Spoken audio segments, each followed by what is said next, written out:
Avant-propos d'Agatha Christie. Ce livre est un festin de Noël, la sélection du chef en quelque sorte. Et le chef, c'est moi, dit Agatha Christie. Christmas Pudding, la première histoire du livre d'Agatha Christie. Je regrette infiniment, préluda Hercule Poirot. Il fut interrompu. Pas de façon impolie, non, avec affabilité et adresse, au contraire, afin de les convaincre plutôt que de les contredire. Je vous en prie, ne refusez pas d'emblée, monsieur Poirot. Il s'agit d'une sérieuse affaire d'État. Votre coopération serait appréciée en très haut lieu. Trop aimable, s'est défendu Hercule Poirot, avec un geste de la main. Mais je ne peux vraiment pas entreprendre ce que vous me demandez, à cette période de l'année. Monsieur Jesmond l'interrompit de nouveau. Justement, Noël, plaida-t-il. Un Noël à l'ancienne dans la campagne anglaise. Hercule Poirot frissonna. La pensée de la campagne anglaise en cette saison ne lui disait vraiment rien. Un Noël comme au bon vieux temps, insista encore M. Jesmond. Je ne suis pas anglais, moi, expliqua Poirot. Dans mon pays, Noël, c'est une fête pour les enfants. Nous, c'est le Nouvel An que nous célébrons. Ah, mais en Angleterre, Noël est une véritable institution, et je puis vous assurer qu'à Kinglesey, vous la verriez dans toute sa splendeur. C'est une vieille maison merveilleuse, vous savez. Pensez donc, l'une de celles remonte au XIVe siècle. Nouveau frisson de M. Poirot. L'idée même d'un manoir anglais du XIVe siècle l'emplissait d'appréhension. Il avait trop souvent souffert dans les grandes demeures rurales et historiques d'Angleterre. Il jeta avec satisfaction un regard circulaire sur son confortable appartement moderne, avec ses radiateurs et ses tout derniers équipements anti-courant d'air. L'hiver, décréta-t-il, je ne quitte jamais Londres. Je crains que vous ne mesuriez pas très bien la gravité du problème, fit M. Jesmond, en jetant un bref regard à son compagnon, avant de revenir à M. Poirot. À part un cérémonieux très honoré de faire votre connaissance, le second visiteur n'avait pas encore soufflé un mot. Assis les yeux baissés sur ses chaussures bien cirées, il affichait le plus profond accablement sur son visage. C'était un jeune homme qui ne devait pas avoir plus que 23 ans, et se trouvait de toute évidence dans la plus grande détresse. « Si, répondit Hercule Poirot, je me rends compte, c'est une affaire très ennuyeuse, et je compatis de tout cœur avec votre Altesse. La situation est extrêmement délicate, insista M. Jesmond. Le regard de Poirot quitta le jeune homme pour revenir à son compagnon plus âgé. S'il avait fallu définir M. Jesmond en un mot, ce mot aurait été discrétion. Tout en lui était discret. Ses vêtements bien coupés mais peu voyants, sa voix agréable et distinguée, qui s'écartait rarement d'un timbre monocorde bien posé. Ses cheveux châtains clairs, à peine dégarnis, près des tempes. Son visage pâle et sérieux. Il semblait à Hercule Poirot qu'il avait connu non pas 100, mais une douzaine de Jesmonds, tous utilisant tôt ou tard la même formule. Une situation extrêmement grave. La police sait être très discrète, vous savez, fit Poirot. M. Jesmond secoua énergiquement la tête. Non, pas question de la police. Pour récupérer ce que nous voulons récupérer, il nous faudrait alors presque inévitablement passer devant les cours de justice. Or, nous savons si peu de choses. Nous soupçonnons, nous ne savons pas. Je suis navré pour vous, redit Poirot. S'il s'imaginait que sa compassion allait suffire à ces deux visiteurs, il s'est trompé. Ce n'était pas de cela qu'il avait besoin, mais d'assistance pratique. M. Jesmond s'est mis de nouveau à lui vanter les mérites de Noël anglais. Les traditions se perdent, vous savez. Les gens préfèrent passer les fêtes dans les hôtels de nos jours. Alors qu'un Noël anglais, avec toute la famille réunie, les enfants et leurs bas, les sapins, la dinde, les plum pudding, les diablotins, les bonhommes de neige devant la fenêtre. Par souci d'exactitude, Hercule Poirot les coupa et fit la remarquer, sévère. Pour faire un bonhomme de neige, il faudrait de la neige, et il ne vient pas sur commande, même pour Noël. Encore aujourd'hui, je parlais à un ami du service météo. D'après lui, il est hautement probable qu'il y aura bel et bien de la neige cette année. C'est ce qu'il ne fallait pas dire. Hercule Poirot frissonna de plus belle. De la neige en pleine campagne, se récria-t-il. Ce serait le bouquet, dans un grand manoir en pierre. Brrr. Pas du tout, fit Jesmond. Les choses ont bien changé depuis les 10 dernières années. Il y aura le chauffage central au mazout. Ils ont le chauffage central au mazout à King Glacé demanda Poirot. Pour la troisième fois, il semblait ébranlé. Monsieur Jesmond saisit la balle au bon. Absolument, et un merveilleux circuit d'eau chaude. Des radiateurs dans chaque chambre. Je vous assure, cher monsieur Poirot, King's Alley représente le summum du confort en hiver. Vous allez peut-être même avoir trop chaud. Avec une habileté chevronnée, M. Jesmond changea de cap. Vous pouvez imaginer les dilemmes terribles dans lesquels nous nous trouvons, fit-il sur un ton de confidence. Hercule Poirot acquiesça de la tête. La situation n'était certes pas rose. Un jeune prince, futur potentat, fils unique du maître d'un riche et puissant État indigène, était arrivé à Londres quelques semaines auparavant.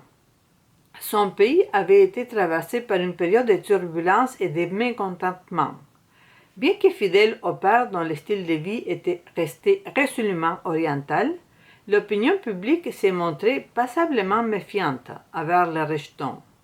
Ses folies de jeunesse étaient de type occidental, donc unanimement réprouvées.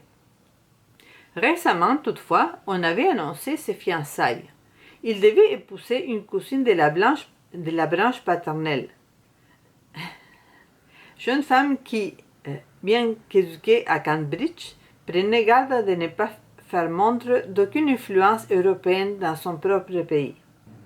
Le jour du mariage avait été fixé et le jeune prince s'était déplacé en Angleterre avec quelques-unes des fameuses pierres précieuses de la famille, afin de les faire remonter de façon plus moderne et appropriée par Cartier. Parmi elles se trouvait un rubis très connu, auquel, après l'avoir desserti de son lourd et vieux collier, le célèbre joaillier avait donné une nouvelle allure. Tout, jusque-là, s'était bien passé. Mais c'est alors que les choses s'étaient gâtées. Un jeune homme bon vivant, autant que fortuné, ne pouvait ne pas s'octroyer quelques fredens de la meilleure facture. Nul ne lui aurait reproché. C'est ainsi que les jeunes princes sont censés s'amuser. Qu'il eût amené son flirt du moment dans Bond Street et lui eût offert un bracelet d'émeraude ou d'un clip en diamant pour la remercier des faveurs accordées aurait paru tout à fait naturel et approprié en regard de Cadillac, dont son père gratifiait invariablement ses danseuses favorites. Mais le prince s'était montré beaucoup plus inconsidéré que cela. Flatté de l'intérêt que lui manifestait la dame, il lui avait montré les fameux rubis dans sa nouvelle monture, poussant l'imprudence jusqu'à l'autoriser à les porter un soir. La suite de l'histoire avait été aussi brève que navrante. La belle avait quitté leur table de dîner pour se poudrer le nez. Le temps avait passé et n'était point réapparu. Elle avait quitté l'établissement par une porte dérobée et s'était volatilisée. Ce rubis n'était qu'une pierre ordinaire. Il avait une grande signification historique et les circonstances de sa disparition étaient telles que leur divulgation malencontreuse risquait d'avoir de gravissimes répercussions politiques. M. Jesmond n'était pas le genre d'homme à évoquer de tels faits en langage direct. Il les enroba, si l'on peut dire, dans une avalanche de mots. Qui il était au juste? Hercule Poirot l'ignorait.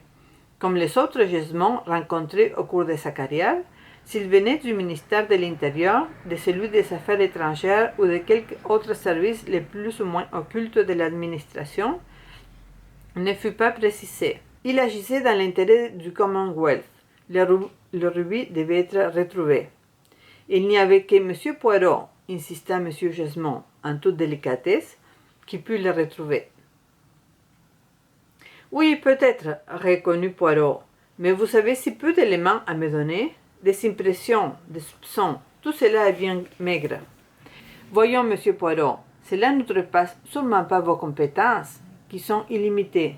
Allez, je vous en prie. Je ne réussis pas toujours. Ce n'était que fausse modestie. Il était clair, au ton de la voix de Poirot, que pour lui, entreprendre une mission était presque synonyme de la réussir. Son Altesse est très jeune, poursuivit M. Gesmond. Il serait désolant que sa vie fût gâchée pour une simple erreur de jeunesse. Poirot posa sur le jeune homme accablé un regard indulgent. On commet des bêtises à votre âge, c'est sûr, fit-il, pour lui redonner courage. Chez un garçon ordinaire, ce n'est pas trop grave.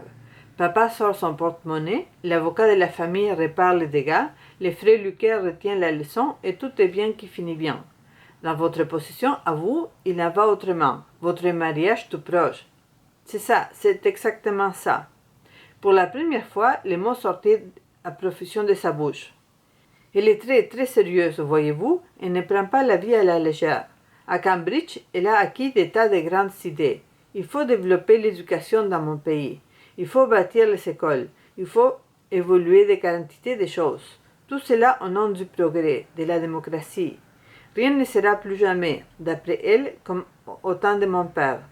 Elle sait bien sûr que j'irai toujours m'offrir du bon temps à Londres, mais à moi de veiller à ne pas faire scandale, surtout pas. C'est le scandale qui est grave. Or, ce revue est très célèbre, vous savez. Il a toute une histoire qui remonte incroyablement loin. Il y a eu pour lui beaucoup de sang versé, beaucoup de morts.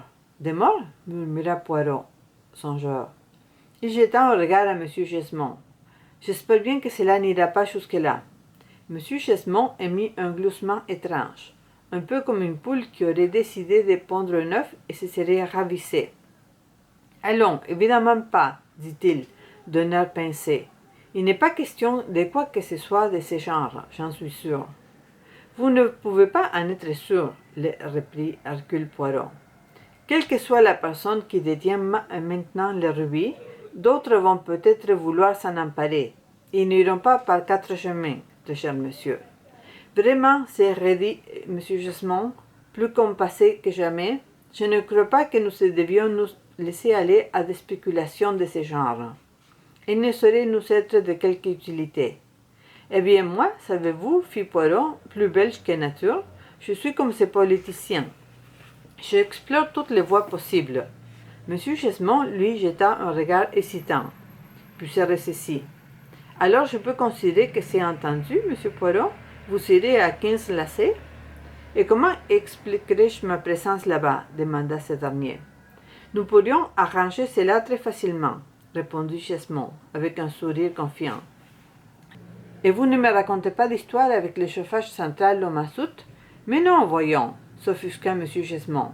Je vous assure que vous aurez tous les conforts modernes, se murmura Poirot à lui-même, en évoquant des souvenirs.